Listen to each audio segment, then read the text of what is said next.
各位观众、各位听众，大家好，欢迎来到我的频道派 TV。今天是纽约时间6月29号，今天是星期一。我们知道，川普的竞选经理叫做帕斯盖尔被内部指责为他是他竞选集会失败的原因。内部的人抱怨川普他公开吹嘘说有100万人订票，结果这个吹嘘根本就没有成功，会场上上万个座位都是空的。那么川普他不应该吹嘘有100万人订票。那帕斯卡尔一直是川普的一些盟友攻击的目标，他们认为川普的竞选活动缺乏连贯的战略和方向，指责这位竞选经理的水平不足。但是接近川普的人士说目前这位经理的工作还是安全的。那么拥有数字战略家背景的帕斯卡尔在最近的几个礼拜里得到了一些人力上的支援。那么长期担任川普顾问的比尔斯特皮恩在竞选活动中被赋予了额外的职责，包括与政治主任克里斯卡尔和共和党全国委员会就选民投票率进行合作。那么曾经参加2016年的大选的资深人士贾森米勒招回来担任首席政治策略师，但是这些内部的行动并没有平息共和党对川普总统个人表现的担忧。右派的新闻的主持人，川普的最喜爱的主持人叫塔克·卡尔森本礼拜就在他们的节目中直言不讳地说川普很可能会输掉这次选举。川普的另外一个亲密盟友叫做南卡罗来纳州的参议员叫林赛·格雷厄姆，他说总统是需要让竞选更多的围绕美国需要的政策，而不是总统个人的特性。川普的团队坚称，他们随着川普的加大公开活动的力度加大对于拜登的攻击，那么总统的支持率肯定会上升。但是参与竞选的川普团队的人士表示说，他们已经确定了攻击这位前副总统的2条主要途径：一是拜登支持那些希望废除法律和秩序的自由派人士；二是拜登是一位代表老旧体制的美国政治圈内的人物。川普竞选活动已经开始了大规模的电视广告宣传活动，打击这位77岁的前副总统，包括攻击他的治理和他过去50年的政治成就。为了争取非裔的美国选民的支持，川普的竞选团队正在投放广告。他们抨击这个拜登在1994年不利于黑人的犯罪法案中扮演的核心角色。这广告包括在 Georgia 州在很多州播放。这个传统上支持共和党的州川普突然发现他自己本来的优势似乎摇摇欲坠。那么在选举期间川普的策略目前还算是现金充裕，他的竞选活动的广告预计将忌讳在这个更多的州电视广播中播出。但是参加过川普第一次总统竞选的助手们都知道川普会给自己制造很大的麻烦。2016年投票之前川普自己大嘴巴，他被一系列以前的什么丑闻所打击。当时他批评一个军人的烈属家庭，然后到攻击一位有墨西哥血统的联邦法官。当时和现在一样，川普在调查中严重落后于民主党候选人，因此一些川普团队的人拒绝认输。他们说2016年的大选也有类似的担忧。如果只看调查结果的话希拉里·克林顿现在就应该在白宫里。拜登是这一代人中实力最弱的民主党候选人。我们就是这样看待拜登的。那么距离大选目前为止还有4个月的时间。最终在川普总统和拜登在华盛顿半个世纪的失败之间，选民一定会做出一个明确的选择。但是川普的顾问们他们也承认要把拜登真正打倒就是需要川普他表现出一定程度的自律。那川普他并没有表现出这种自律。很多川普的助手顾问无数次的恳求川普不要再关注那些对选民毫无意义的事情。那么川普曾经利用他的社交媒体账号诋毁从新闻主持人乔斯卡伯勒到前国安部顾问 John Bolton 自己不喜欢的人士。结果这些言论总是危害川普自己的选情。同时拜登的顾问表示说拜登在疫情期间就有可能就是一直采取低调的策略。为什么呢？让川普更难攻击拜登的作为。但有一些共和党他们表示说川普和他的竞选团队在争取尽快找到攻击拜登的最佳有效的办法。而支持川普的这个俱乐部成员叫做 David 麦金托什说，关键就是说共产党共和党人他们必须开始为这个选民灌输关于拜登的负面定义，并且在这努力过程中充分投入资源和努力，并保持信息一致。这个所谓的信息一致其实就是面对着最大的威胁确实川普自己。因因为他很可能某一天突然大嘴巴，突然对病毒疫情、民主党人、少数族裔或者哪一个根本就不危害他的事件，做出让美国人无法接受的言论，导致自己的选情恶化。所以距离美国11月大选只有几个月时间了，那么到底川普能不能管住自己的嘴？那么和他的社交媒体和帖子，很快就会有一个非常完整的答案了。那么我们清楚啊，中国啊，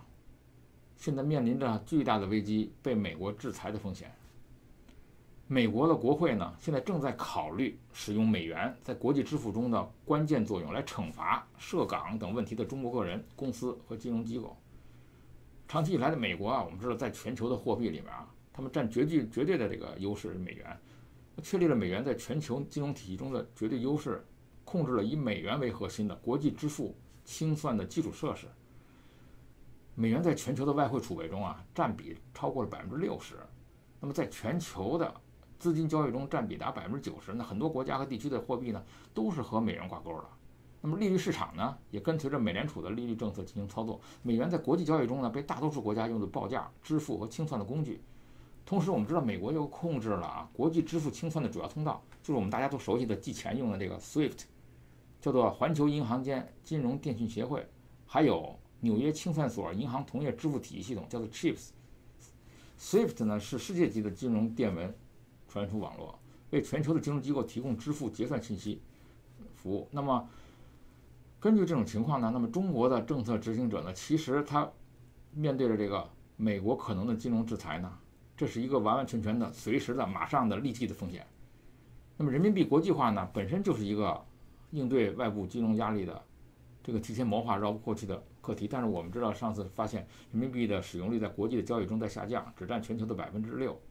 那么人民币国际化呢，它障碍非常非常大。那么任何国家如果和中国签订了协议使用人民币的话，那么马上就会在另一方面受到美国的制裁。所以呢，中国政府呢，居民在境外持有巨量的资产，而这些大部分的资产本身就拿美元结算的。在美联储当前的货币政策下呢，美元资产的价值呢面临着很大的不确定性，而中国的货币政策、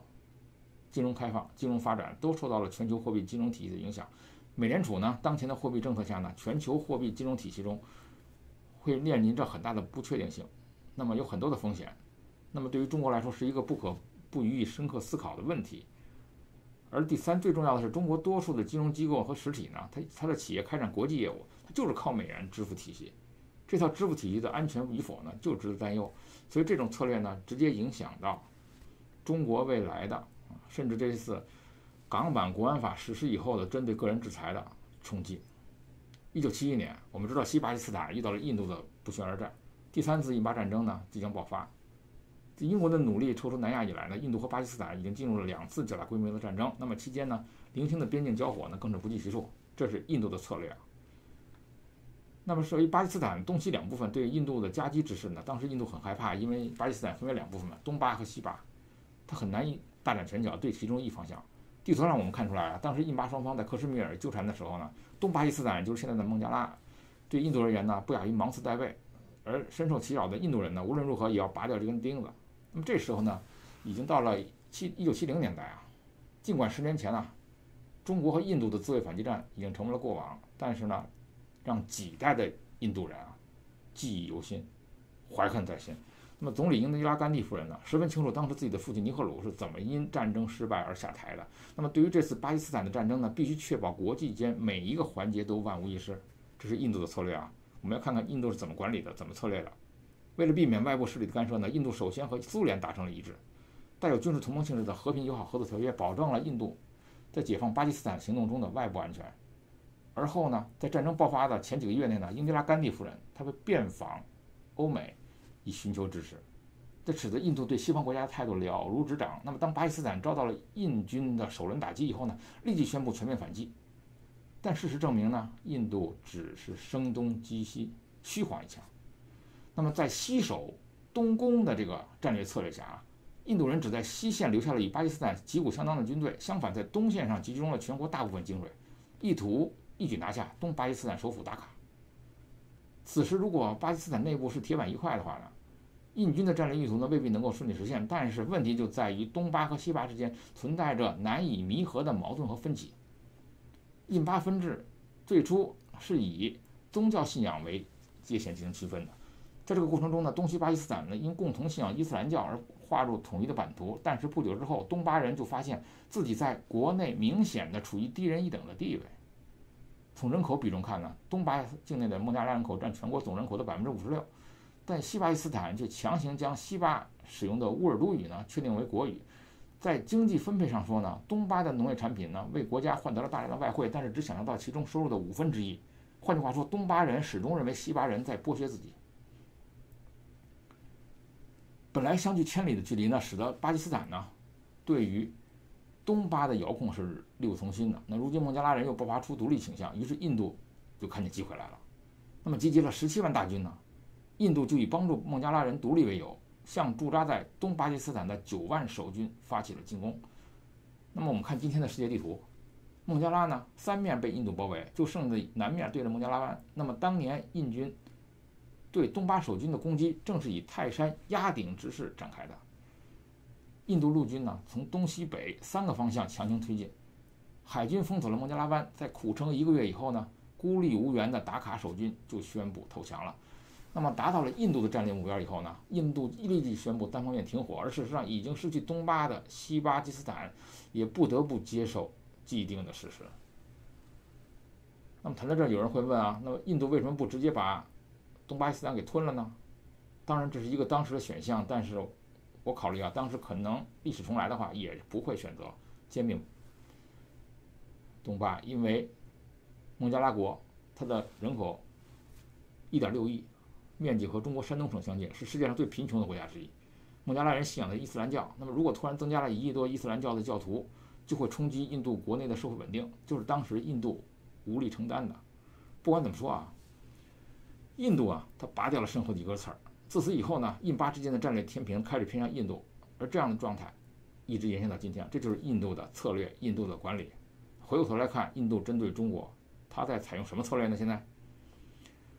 很多人啊，这个世界上很多厉害的人呢，都来自于地球上一些犄角旮旯的地方。比如说啊，索罗斯他出生在匈牙利，乔布斯的血统是叙利亚人，马斯克祖籍是南非，拿破仑出自法国的科学家岛。而在全球汽车业最有权势的卡洛斯·戈恩，他则出生在黎巴嫩。我们还记得在2019年的平安夜，带着电子脚镣，接受了日本安全部门和私人侦探24小时严密监控的戈恩，在布满摄像头的豪宅里面，被一伙特种兵假扮的乐队装在一个大秦盒中，悄无声息地带出家门，一路狂奔到大阪西机场，乔装打扮之后，以假护照骗过了机场，登上早已准备的私人飞机，先抵达了土耳其，再转飞黎巴嫩，重新获得了自由。这个神奇的，堪称本世纪最完美的大逃亡是怎么实现的呢？我们从策略方面讨论啊。科恩的老婆规划和策划指挥了整个的行动。我们要看一下戈恩当时的困境多么复杂，几乎是不可能的任务。第一，日产30几乎是日本汽车行业的命脉，支柱性的产业。在上个世纪广场协议之后呢，也随着日本经济的江河日下呢，几乎破产。卡洛斯·戈恩主导下的收购计划又让日产30获得了几十亿美元的输血，重获新生。按理说，日本就应该把戈恩视为救命恩人才对啊。可是戈恩这个人呢，极度鄙视日本文化，他多次口出狂言，说垃圾等词语来贬低日本文化，而且在经营管理上行使了就是大刀阔斧的裁员策略，把13000家供应商缩减成几百家，造成日本许多的家庭厂商对他恨之入骨。所以戈恩本人的形象在日本本土上不受待见，也为日本政府呢最终对他实施这种下三滥的扣罪名、拘捕的行动提供了争议的理由。尽管法国总统马克龙啊多次和日本首相交涉施压，安倍却无动于衷，仅仅是允许他以巨额保释金作为条件，被严密的监视居住在东京的一处豪宅里。这是第一难。第二难，本来戈恩去年就已经在功成名就后打算退休，却架不住贪得无厌的马克龙他的蛊惑，想把日产汽车、三菱汽车控制权全都一举拿下。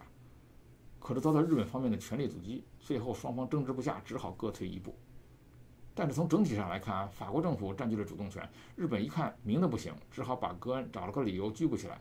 来针对法国政府的施压。按道理说，法国政府是戈恩对日产汽车统一大计的受益者，而是马克龙毕竟是政见老油条，得了便宜卖乖，随时随地呢，他要顾及什么政治正确？他又不像川普那样，为了一个穆什尔对土耳其大动干戈，但是又不能无所作为，怎么办呢？所以法国总统马克龙呢，他表面上多次和日本首相交涉施压，安倍却知道自己的底牌在哪里，根本就无动于衷，仅仅呢允许以巨额保释金作为条件被严密监视在东京的一处豪宅里面。所以对于戈恩和戈恩的老婆来说，马克龙总统根本就指望不上，使用外交手段的希望为零，法庭获胜的希望更加渺茫。这是第二难。第三难，日本法院禁止戈恩和他人联系，无法正常使用手机和电脑，很难和外部的救援团队获得联系。戈恩全身佩戴电子追踪系统，和孟晚舟一样，家中布满摄像头，还有检方、特工人员、私家侦探全天候陪同，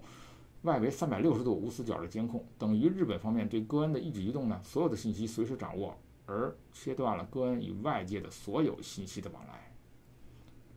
这三个困难可以说是天罗地网，插翅难飞。因为戈恩一个人牵扯的利益太过于重大，直接牵扯到日本国家的汽车工业的命脉，所以日本方面不惜代价，一定要把戈恩牢牢控制在手里。幸运的是，戈恩有一个不同寻常的老婆，她不是一般的女人，她有着不一般人的头脑。从戈恩被羁押的第一天起，他就开始了对目标进行了重新定义。什么是重新定义？就是不以外界施压的各种影响来决定自己的最核心的目标，在所有可能的目标清单中排掉一切自己资源能力无法解决也不需要去解决的问题。比如说，他知道自己要做的并不是寻求解决两国在汽车产业上的利益争端，也不是都要在外交上征得马克龙总统的支持，更不是要在日本的法庭上通过法律手段赢得官司。以上这些都是别人的目标和利益冲突所产生的信息噪音。一个善于思考的人啊，会在繁杂的噪音中真正的了解自己的目标，让她的丈夫获得自由，回到家人身边。孟晚舟有没有？那么一个让丈夫获得自由的目标，让戈恩的老婆进行了下一步的精准推演，那就在无法正面展开战斗的情况下，让她的丈夫安全离开东京的豪宅，并且抵达日法两国都没有引渡权的戈恩家族最有影响力的黎巴嫩，而在这个途径中还得寻找一个日法两国同样没有引渡权的土耳其。这是一条看起来根本不可能，却又是唯一可能的路线。然后戈恩的老婆开始推演出了一个路线必须解除的几个障碍。第一个障碍，她设法要让丈夫从羁押状态中回到保释状态。孟晚舟现在是保释状态，这才给了营救行动提供了最低的基础。这个通过法国政府的苦情戏施压马克龙，马克龙不得不施压安倍首相，外加媒体的大力渲染之下，终于实现了。第一个实现了。第二，设法让日本方面呢允许戈恩同自己进行哪怕是最有限的交流，任何高难度的营救都必须让被困者了解营救的计划来做出配合。这个也是通过媒体大造舆论来批评日本的人权，艰难地争取到了允许戈恩在全监控的情况下呢，只能和老婆一人进行通话。第三，以一种最不引发监控者察觉的方式，让有战斗力的团队接近戈恩本人。这需要一个最合理的，而且日本方面无法拒绝的理由，就是平安夜的乐队表演。这都是让人无法想象的。第四，能够以一种最隐蔽的方式把戈恩带出被监控的豪宅而不被发觉，同样还要解决电子镣铐上的信号追踪问题，并且在几个小时奔赴机场的时候呢，又不能被发现，不然又陷入了被追逐的这种不可测的局面。那么乐队呢，必须是交响乐队，有大提琴，有大提琴盒子。戈恩身高只有1.7米，而且只有交响乐团这样的规模，才能让监控方忽略到琴盒与乐器的配比的问题。第五，即使这一大帮人完美配合，能将戈恩带离家门，凡是从日本领空起飞，又要面对机场的安检、身份识别的问题。在通往机场的车队上，他们就要完成对戈恩的快速乔装打扮，以符合护照上的形象，还来得及得用高科技工具来解除电子镣铐。第六，能够自愿参加这个行动的所有战斗人员，在接受这个任务的时候呢，其实也等于押上了自己的身家性命，因为万一这个哪一个环节疏漏被日本方面发现，那么就意味着所有的人无法抵抗，只能在日本监狱里待上一辈子。所以如何说服这群人同意参加营救团队为戈恩效命，目前为止还不了解，但很可能是猜测的说，很可能和他们的戈恩家族有千丝万缕的联系，而这个是一个特种部队的人员为这个任务来献身，一定是有利诱之外的某种威逼，比如说这些特种部队人员他们本身所属的部队就是戈恩家族的某种利益共同体，那么以军队的纪律要求这些队员必须完成这个战斗任务，那么就是身为士兵的人是无法拒绝的。第七，那么找一个懂乐器的人，那么这个特种部队的人员是不难的，难的是整个一个交响乐团各种乐器分工所对应的特种部队战士，每一个人都得会，而且都是自愿参加的。所以戈恩被羁押看管的时间长达400天。那么这时候呢，这个乐队呢，一大半就是将召集来的特种部队人员进行了紧急的培训，进行了100-200天的乐器训练，应该也可以滥竽充数一下了，至少能听出来演奏效果差不多就可以了。或者还有一种可能就是最熟悉的假唱模式，很可能他们在假模假样的在拉琴，然后放的是录音，伪装的乐队人员呢，只要动作装模作样的，能够播放的乐曲对得上，就可以以假乱真。这个看起来虽然天衣无缝，但又存在着很多的变数，不可预计风险的冒险计划居然成功实现了。逃出升天的戈恩终于回到了自己可以呼风唤雨的最安全的故土黎巴嫩，在如雪的夕阳照耀下，他满怀感激地望着这个所谓的智勇双全，这个对他非常有魄力的老婆，他说：“你真的报答了，真是不可思议！难道真的是上帝在帮助我们呢？”当我看到这个情节的时候，我就联想到了孟晚舟。那么孟晚舟现在还得乖乖的在等待着各种各样的判决、漫无止境的审判、引渡的官司，还有无数吸血的律师在他麻黄一样在他那里吸血。那么他花了哪怕是1亿美金，最终很可能也逃脱不了美国的引渡。那么既然他在加拿大，他有没有这种魄力，有没有这样的亲人，甚至有没有这样的人来帮他脱离保释呢？我们是不可而知。但是从戈恩和他的老婆那么精密的规划和胆大的规划来说，无非是一个借鉴的案例。派 TV，